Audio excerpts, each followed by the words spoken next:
ñu jéem a avancer ak docteur Babacar Niang yow sa njàngat ci juróomi ministre yi nga xam ne ñoo war a jaar ci kanam haute cour de justice ak liñ leen di toppee da nga ci am mbetteel wala.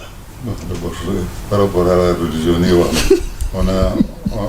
on détient le Coran mais on n'applique pas.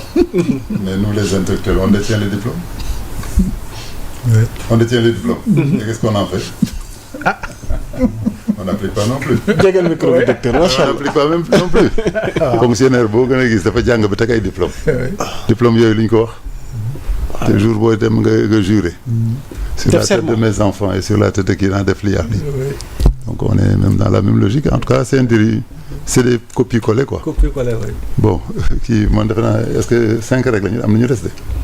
waaw pour le moment. donc ci tey ñoom juróom pour le moment. des na ñu bëri de. ah da ok. Bon vous êtes d'accord que des na. D'accord. néew ma déet tamit. ci santé bi moom xam naa ne moom bu santé nekkulee moom day na waar. waaw. bu fi agriculture gisuñu santé de. bu fi agriculture nekkulee tamit day na waar. ah mais lu tax nga bëgg insister ci santé étant d'abord santé laa xam de.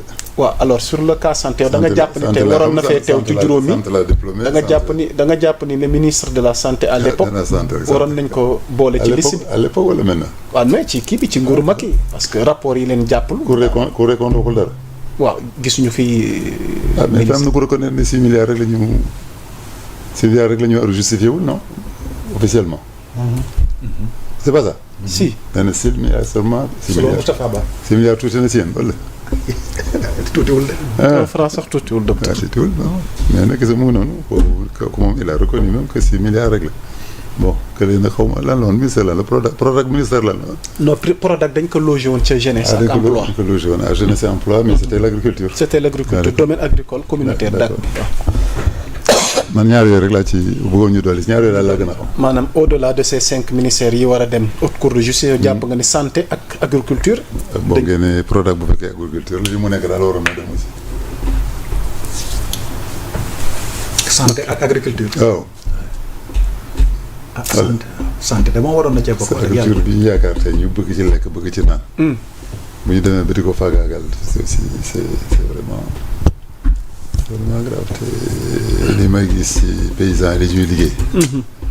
ku leen jàppale woon tuuti Prodac bi may dégg bu 1/3 duggoon ci dëkk bi au niveau des cultivateurs dafa naa duñu toog fii léegi nag est-ce qu'on arrive à bien orienter les gouvernements est-ce que aussi que ce qu'on disait c'est politique ou c'est pas politique ñu joxe ñaari exemple de l'utilisation de la cour naka Cour de justice. mais chaque fois gis nga ñaari yeneen yëpp c'est utilisé par quelqu'un contre quelqu'un est-ce que c'est le go c'est Senghor qui voulait régler le problème de Dia bële c'était un président qui s'appelait Wade qui voulait régler le problème de Seck mais pour une fois vous avez une cour de justice qui n'est pas entre un gouvernant et son employé. Abdoulaye bi nga ci def explication ba parce que y a pas assez d'enjeu parce que ñi nga xamante ni ñoom leen yóbbu tey mënoo reprocher ñi fi nekk ne. am nañ jubluwaay politique yi ci am ma bàyyi la nga yeggal. waaw non mais bële moo gën a grave bële c'est que ñun ñaar ñoo bokk ñu ngi liggéeyandoo je veux me débarrasser de toi et je. ma utiliser justice bi pour faire. utiliser la cour de. cour de justice. mais pour une fois on l'a mis en place c'est pour nous tous. képp ku nar a nekk tey demee ministre xam nga ne déjà mu ngi tegu ci kaw sa kaw sans compter ñi ko jonjat léegi ba mu génn parce que dañ ko kii woon dañ ko laxasoon kii dañ ko suuloon voilà sulli ko nga sulli ko ba nga xam ne yow demain tu risques d'y passer parce que vous voyez c'est cet avantage là aussi qu'on a qui va faire que les gens sont avertis. Est-ce qu'on espère qu'un jour lii xew tey ci Covid bi mënatu la am ci moo tax ma ne Covid bi man pour man bon Covid bi c'était pas que le ministre bi parlait bon mais lii xew ci Covid bi tey man bëggoon naa que plus jamais vraiment ñu mën a am lu mel noonu bon c'est parce que aussi c'est le Covid que je connais mais comme vous dites de l'administration comme dit Mame Madior Diao dans son poste de même de gardien des sceaux que la corruption est arrivée là-bas et que lui-même on lui a proposé diplomatiquement ou non diplomatiquement il a pris ou pas pris donc vous voyez c'est que moo tax socialement yow moom il faut nga te yaa ñu yor il faut nga mën ñu def moom tu as fait la pyramide ça veut dire kenn desul. man kay maa ngi sa ginnaaw docteur. non kenn desul non ni nga ko gisee que tu as on y croyait on savait que c'était grave mais ni nga ko expliqué tey ça veut dire kenn desul. wallaay. il y a un renversement. non pyramide non pyramide. la pyramide valeur.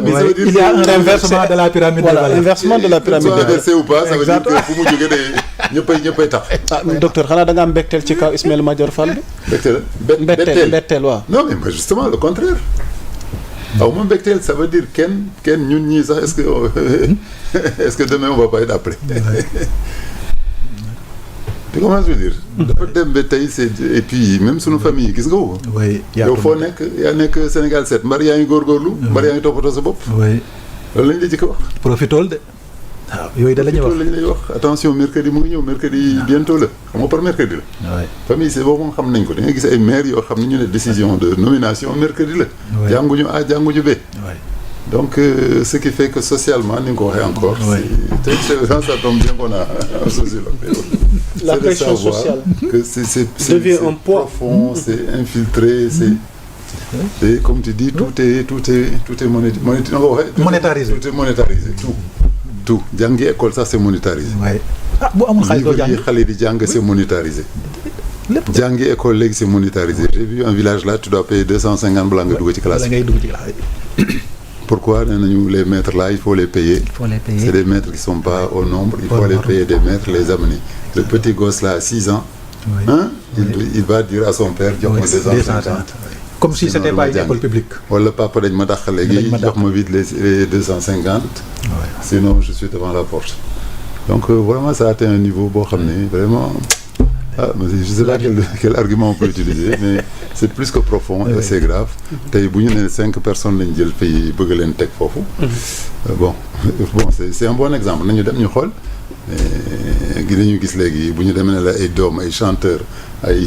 ñu ngi ciy ñëw bokk nañ ci point waxtaan wi. tu vois ce que je dis donc ça veut dire ñu terminer rek ak ministre yi war a dem. les professeurs annoncés jaratul ñu si dem sax parce que on le voit de loin quoi le champ est ouvert. oui et il est devant nous. oui tey ko yaakaaruloon tey demee ñu ngi koy convoqué. oui dégg naa am na benn Babacar Niass sax bu ñu tuddee temps yi. oui mais gars yi commencé nañu ma téléphoné. Dio de heureusement j'espère que demain.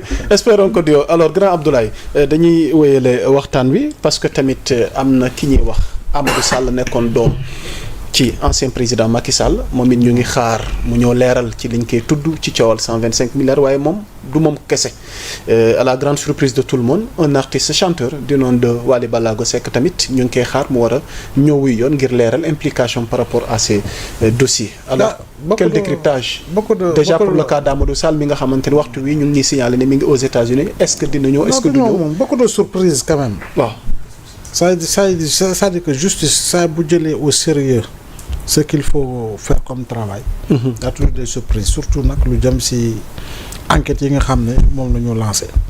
CENTIF du def liggéey como CENTIF liggéey bu sérieux lay def te CENTIF bu paree liggéeyam président du ci jot premier ministre du ci jot beneen joon du ci jot da koy jëbal directement procureur.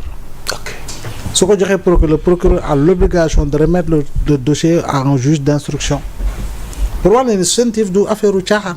cellule de traitement des informations financières. voilà moom rapport trimestriel lay def jox ko ministre des finances rapport trimestriel bokkul ak rapport d'enquête yi nga xam ne moom lay def bokkul de donc pour te dire que c'est un travail sérieux c'est CENTIF moom lépp luy régie financière am na fa tànk banque assurance yëpp am na fa tànk boo dugalee xaalis boo xam ne bëri na ko ne lii nii doy na waar banque bi dafa am obligation def déclaration de soupçon. maanaam bu ñu la déggee xëy ñu rek topp.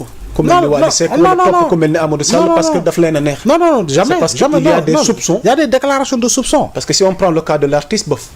débat ngi commencé jug ci askan wi. waaw non xam nga. war nañ ko topp war ñu ko topp ndax raxul single yi. voilà singale looy singale woykat boo jotelul dara loo koy singale. loolu wooteel. man c'est pas lui qui votera pour toi. waaw dëgg loo koy singale pour lan. ñun fii on a un problème avec les noms. Au Sénégal particulièrement nous avons un problème avec les noms. xamuloo may kan da nga fa. malheureusement Sénégal xamuloo may kan. voilà Sénégal parce que xam nga ma. waaw xam nga ma waaw may kan man fi laa kii fan la lay. yaa Moussa say maam yi sa Guinée. say maam yi sa Sénégal. ma ne la ku leen tagg nga fi tasu.